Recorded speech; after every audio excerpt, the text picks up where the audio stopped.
Hello, everyone, and welcome to What's Wrong with the Podcast. Today, we're happy to be speaking with Dr. Lu Hu. Dr. Hu joined the University of Montana as an assistant professor in 2017. Before Lu obtained his Ph.D. at the University of Minnesota in 2014, and then completed a postdoc training at Harvard University. He went to China University of Geosciences in Beijing and experienced serious air pollution issues. Since then, he has determined to study atmospheric chemistry and contribute scientific knowledge for people to achieve and breathe clean air. Dr. Hu's group is a joint experimental and modeling research program studying atmospheric organic chemistry and air pollution. The overarching goal is to improve understanding of the chemical composition of the atmosphere and how it is influenced by human activities and natural processes. His research group uses a combination of field observations, satellite data, and atmospheric modeling to investigate the origins, chemistry, and transport of volatile organic compounds and their implications for air quality and climate locally and globally. Current projects focus on global tropospheric ozone budgets, long-term changes of trace gases in the atmosphere, and land-atmosphere exchange of organic carbon.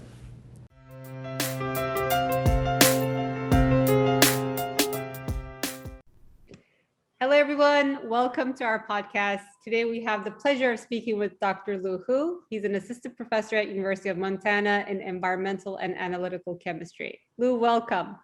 Thank you. It's good to be here. Thank you so much for making the time. We're very much looking forward to this conversation. Please tell us more about yourself.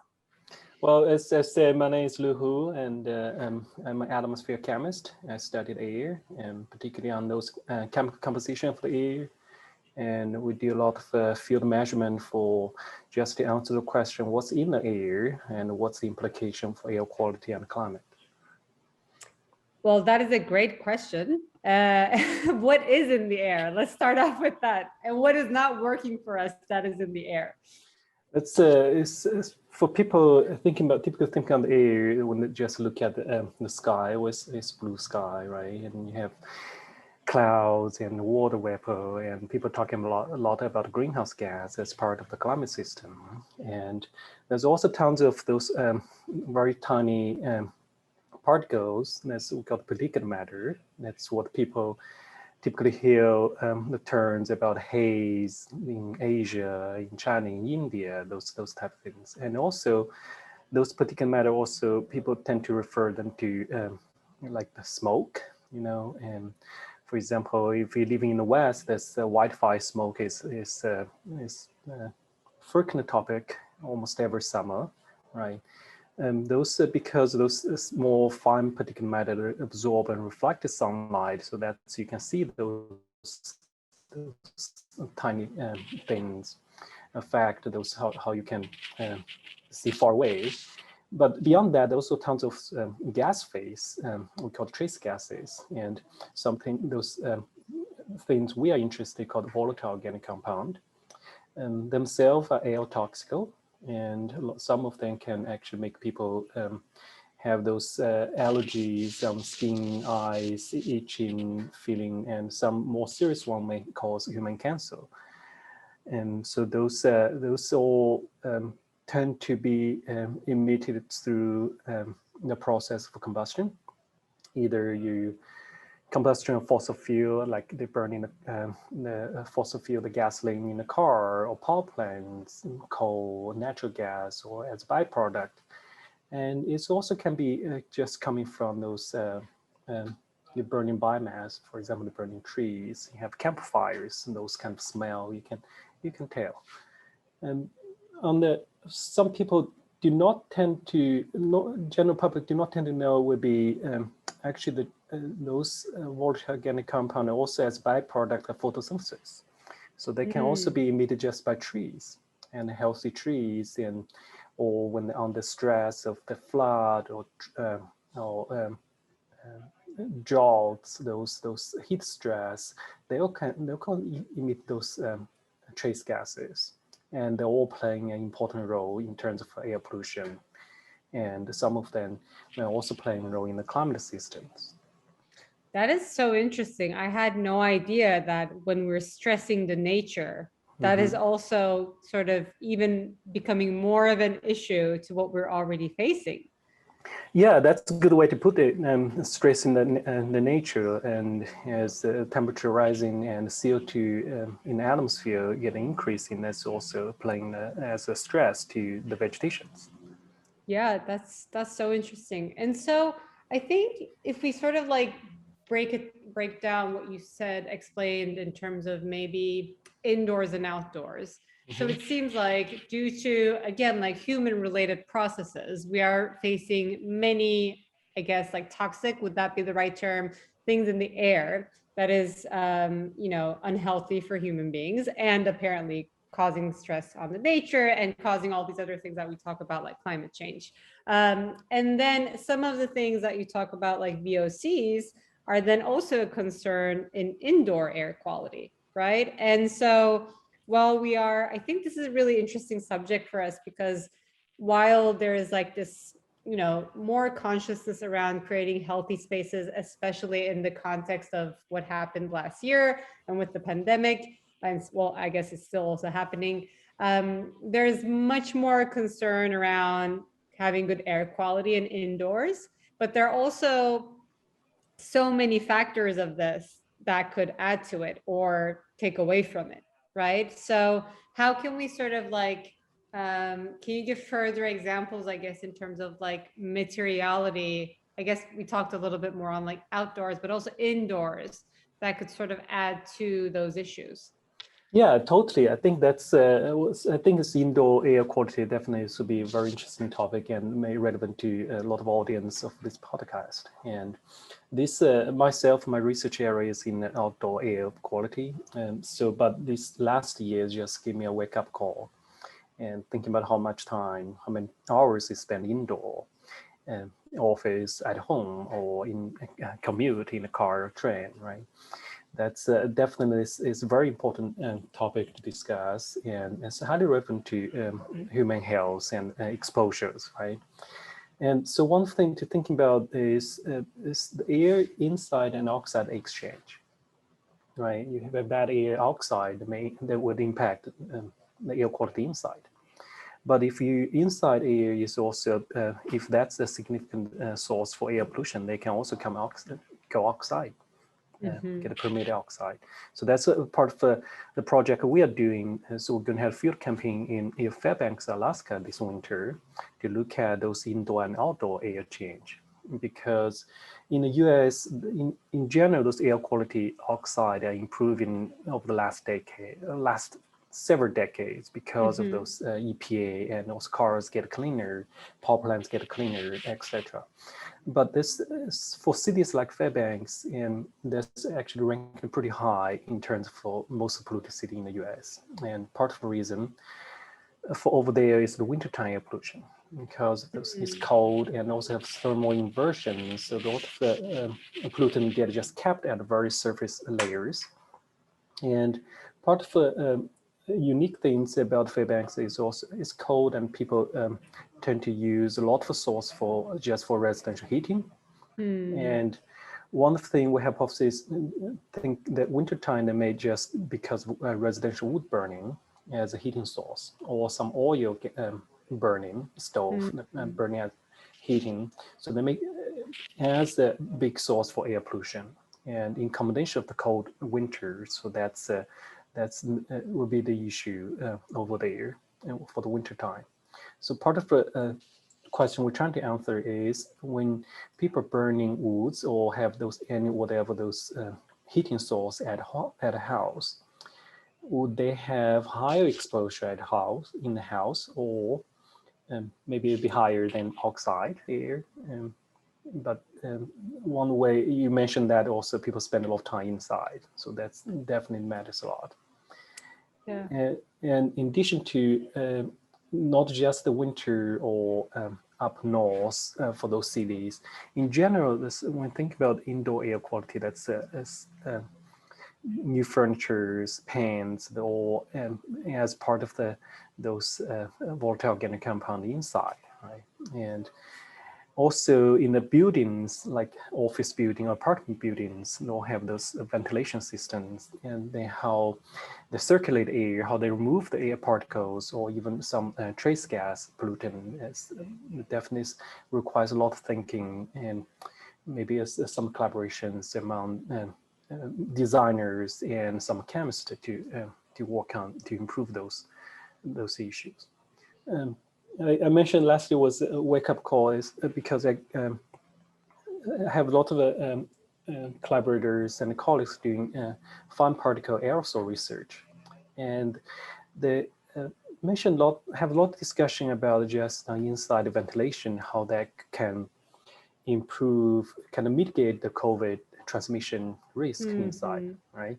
And some of the ideas could be pretty simple just for public schools, when students come back to the class and open the window, and if the weather permits, and that can just improve the air exchange rate inside and outside, that can substantially lower those transmission risk. And for the winter time, also have a discussion talking about just have for those air cleaner inside, right? And to keep filtering this particular matters inside, and that can also help. So there's a lot of things. I think this definitely in the future years, I hope that we can have a lot of discussion about indoor air quality, and particularly involve some of the audience of this podcast and people thinking about how actually we can improve those living space, the quality of living space, right? Yeah, definitely. And I think, it's an area where, like we were saying, that last year was a wake-up call, and it's so true, because these like existing ventilation systems, while they're still in place, no matter what we do indoors and all the 6 feet and the plastic partitioning and whatnot, like so much of that conversation is just like a very minor effort to fix, but it's not even effective, right? And I think a lot of the immediate rushed design solutions were around that, like the 6 feet office or plastic partitioning. But in the end, as long as we don't address air, a lot of the things like, a virus, but also even like all these other, VOCs or potential toxins that could accumulate due to like repurposing the same air indoors, could result in many health issues. Yeah, definitely. What's interesting to me, and we're talking a little bit about solutions as well. When we're looking at, when we're talking about in the context of climate change, we're talking about a tipping point, right? And with that tipping point, we're saying we cannot reverse so much of the things that we're doing. And does this, like in your research, does this sort of imply into, both indoors and outdoors, if we are putting all this into the earth right now and to our indoors, how much of this can we reverse by solutions? Yeah, I think you're asking some very big questions. I think a lot of scientists, very smart people and engineers and entrepreneurs that are thinking about these. And I don't have a simple answer for that, but my take is that we have to start now. And some of solution may buy us some time for some short-term solution may buy us some time for maybe in the next decades or something. We get a more permanent solutions in terms of attack climate change, etc. But one thing I'd like to say, some of the work we'll be doing last year related to COVID is also to look at those COVID impact, those economic shutdown, how they impact air pollution. So that's provides some kind of a tiny window to help us to pro the futures. Yeah. In the future, when we have, suppose we have all those the cars have zero emissions, right? Do not emit CO2, at least not emit CO2 in the cities, like cars, or power plants get even more cleaner, or those kind of things. Last year was an accident, natural experiment. Well, those not accidents, this experiment we did. Yeah. Just the people, when people not traveling, when people not commute, not much of driving activities, and you'd think that a lot of pollution get just decreased, right? You don't see the particulate matter in the air, and right. So those general things would anticipate it. That's all what we saw. But this also, the story is much more complicated than that. And in terms of air pollution, there's some pollution we call the primary pollutant that's directly coming from those sources. But there are also some other pollutant we call the secondary pollutant, secondary air pollutant. They are not directly emitted at the source, but rather they get formed in the atmosphere through those precursors.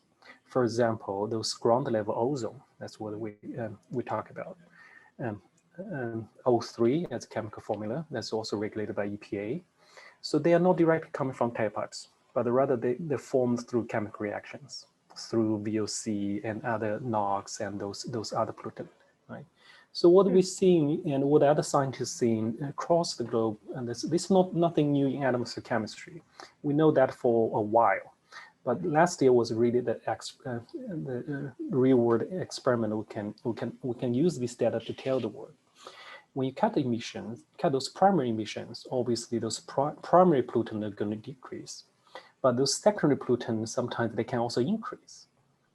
That's, for example, we see studies in LA. They see the particulate matter decrease, but actually the ozone formation actually is increasing during the pandemic and the shutdown last year. So what they tell us, at least from air quality management perspective, is there's much more work to do, much work to be done. So that's what I'm thinking. But we have to start it now. Wow, that's fascinating to hear. It's almost like, when we talk about a virus and a mutation, like we are putting out these like primary air pollutants. We have no idea what interactions that's also causing, that is sort of having the pollution itself evolve and create these other like chemical reactions to further make it worse. And, like we think, oh, this is our output. So like we have conversations and we do discuss these are temporary solutions like offsetting, but it's not necessarily the cure, because still like the primary pollutants are actually leading to other like secondary things that I'm sure, and I guess you can definitely talk more about this, we don't have full knowledge around, right? Like we know some of these chemical reactions, but potentially not all, or do we? I think in terms of general knowledge, we have general knowledge about what's happening in the air, and that's actually what again, we have been atmospheric chemists have been studying this for at least 2 or 3 decades already, and that's we know those chemistry involved in the secondary pollutant. But what I was saying, that's last year, that was actually those data we're seeing from that experiment during the shutdown, right? And we have seriously explained that. And one thing you mentioned, the climate change, I think we have to mention and come back to carbon dioxide, right? That's also some of the data we're seeing from last year. The COVID economic shutdown make a lot of decreasing for those primary air pollutant, but I actually don't see much of the change for the atmosphere CO2 level, as we'd anticipate like much larger. We think it will have much larger change for atmosphere CO2 change, right? But actually it did not change that significantly. It's definitely suggesting there's much more work to be done in terms of to control those greenhouse gas. It's something activity similar to COVID economic shutdown, no, not enough. Right. And I guess this ties well into, clearly from what you're also suggesting, yes, we do have a lot of work to do. And it does seem to require a global and diverse disciplinary collaboration in order to be able to address this. And we're talking about, various means of emissions, different type of air pollutants, and then we're also talking about these like secondary pollutants that are happening from chemical reactions. In your opinion, and we know we need to start now, if not yesterday, but what are some of like the collaborative big picture ways to address these issues that sort of like both, to help with outdoors and also indoors? I think in terms for, I would say atoms chemistry itself is both has a lot of fundamental science. That's what we are doing. But obviously what we do also have society implications, right? Mm-hmm. And that's I think for academia is thinking about more about society implications and starting to build those collaborations with stakeholders to really think about how for some of those knowledge we learn, how they communicate to the public, how they communicate to the society. And I would say those interdisciplinary collaborations will be really needed to get this started, to think about that. It's not just, the solution is not just, academia is part of the solution, but it's not obviously, it's just a tiny part of the solution. Right. And we also, like the academic community, have such grave knowledge and deeper understanding of what's going on. There's the risk of like keeping that knowledge there and not necessarily have it trickle down if there aren't many collaboration between designers, city planners, architects, builders, all, I guess. Yeah, that's again, we're talking about indoor air quality. That's one of the concrete way we'll be thinking about how actually can have some just low-cost sensors for air quality monitoring. And I see a lot of people start to look at just the low-cost sensor for CO2, put in the room, put in a classroom, can tell you those in general sense about the ventilation of that room, whether you're getting the room too crowded, and in the middle of pandemic, that's obviously increased the risk of virus transmissions. Right. So we're starting to see the people bring those portable CO2 sensors when they travel, when they're on the airplane. You see that in the readings. They can give people general sense about that. I would say that some of the concrete idea like that, or have some kind of indication at a restroom. Restroom and people when they go there or go to shopping mall, and you have the indication of, oh, what's the air over there, and should I stay longer or should I leave now? Something like that. Yeah, I think that's really interesting because we always talk about the challenge between that we face when we're talking about these big terms, right? Like climate change, air pollution, or air quality. And often we do understand that it requires this like much bigger scale, public-private, multidisciplinary collaborations in order to address these. But at the same time, on a day-to-day basis, what do we do? Right? Like, where do we start? So I think these are great, like concrete examples to both like raise awareness and potentially, encourage action. Anything else that you sort of like have seen that really could work or recommend that could be part of the day-to-day to sort of like raise general consciousness around this? Yeah, I think it's general consciousness. That's a good way to put it. That and people, as I grew up in China. That's and I think it's when I first came to the United States for my graduate school, this the first impression, oh, sky is so blue. And it was 2008. I started to appreciate that, Wow. But when you live there when you live in an environment, you don't see the blue sky every day, or you have those pollution.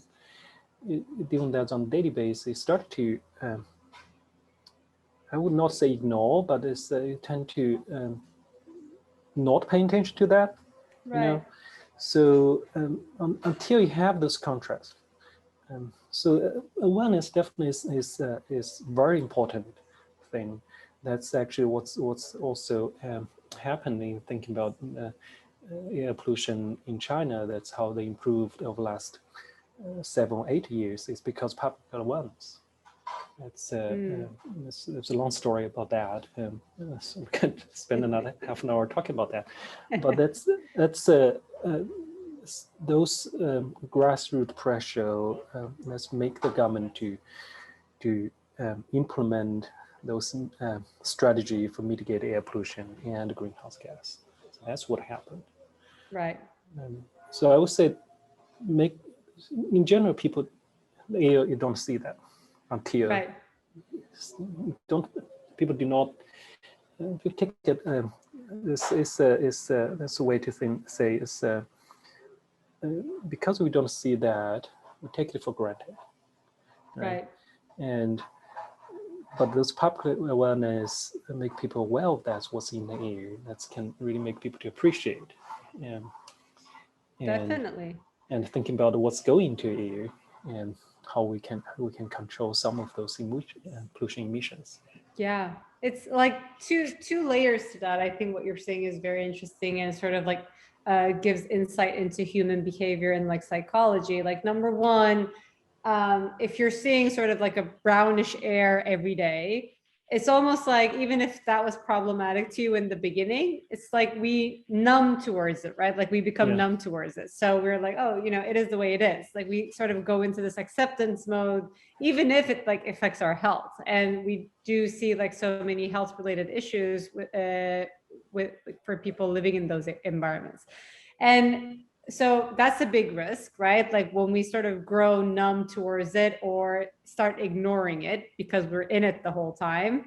That is one big problem. And the second one is that because we don't see it, we don't understand the urgency on it, like as a constant reminder. It's almost like, if I drop my food on a surface and I would feel okay with eating it right away, right? Because I don't see anything on that surface. But if I was looking on that surface with a microscope and saw the germs, it's very unlikely that I would pick that up and like eat it. So I think, that visibility does not necessarily always exist. At the very extreme circumstances, it does.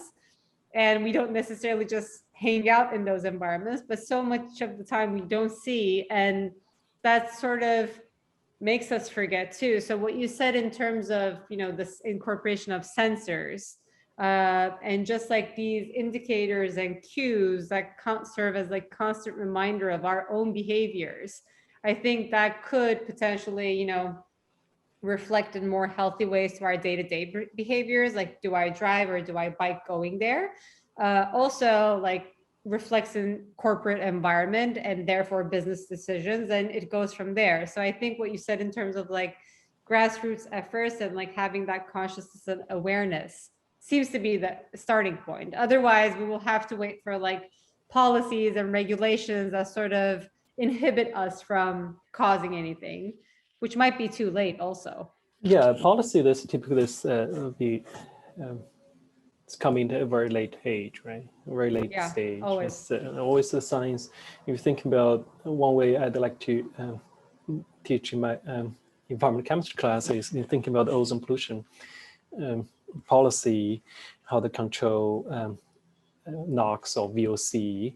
And scientists know that since 1980s, but the policies started implement that in later 1990s. Some of those, that's at least 1 decade late. And if we have some grassroots effort, and that's may kind of speed up this process.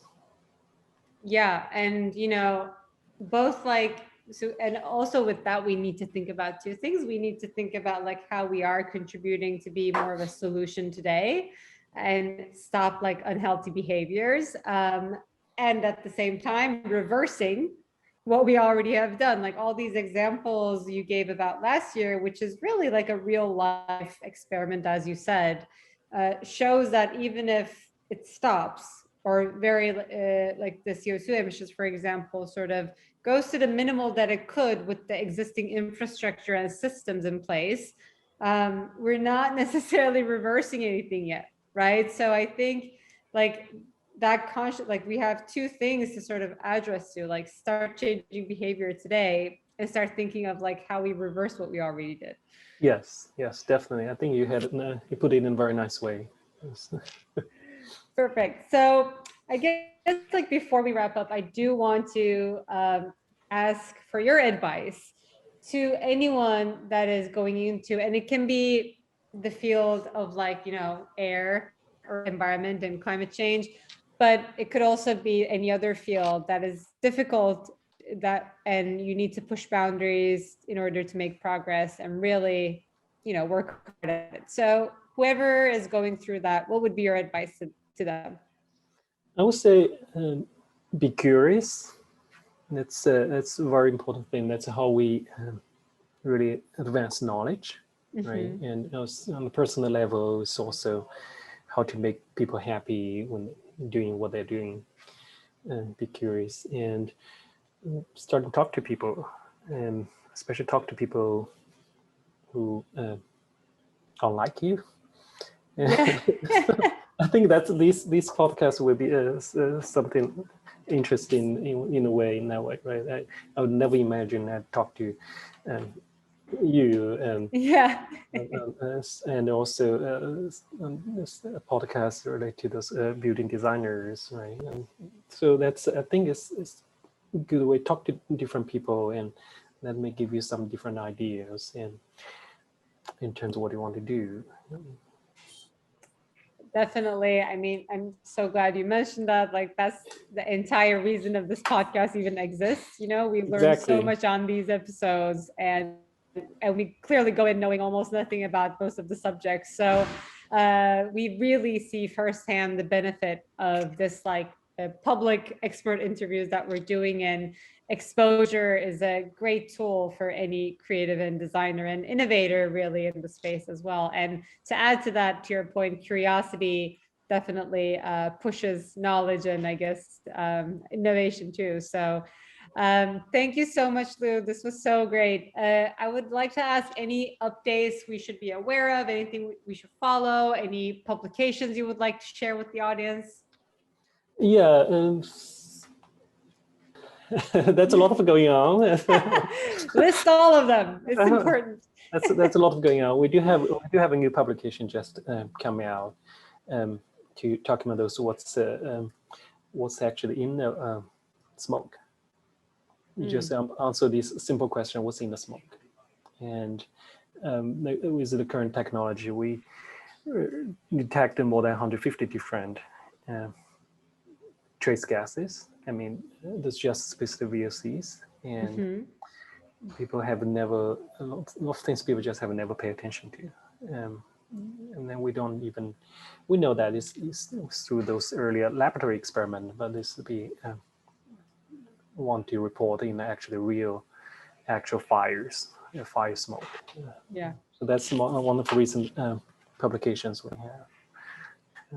Perfect. Well, certainly, if it's already online and public, we will certainly share links of that. And we encourage everyone to follow your work and really educate yourself and ourselves in what we simply breathe and what is out there in the air. Thank you so much, Lou. Well, thank you so much for having me. Have a great one. We'll keep you posted. You as well. Bye. And that is this week's episode of What's Wrong with the Podcast. To make sure you never miss an episode, subscribe to our show on Apple Podcasts, Spotify, or any other podcasting platform. You can also subscribe to our YouTube channel. Links can be found in the episode description, and you can also find them on our website, podcast.what'swrongwith.xyz. If you found value in the show, we would appreciate if you could rate us and leave a review, or you can simply tell your friends about us. For more details on our guests, follow us on Instagram and Twitter. Don't forget to join us next week. Thank you for listening.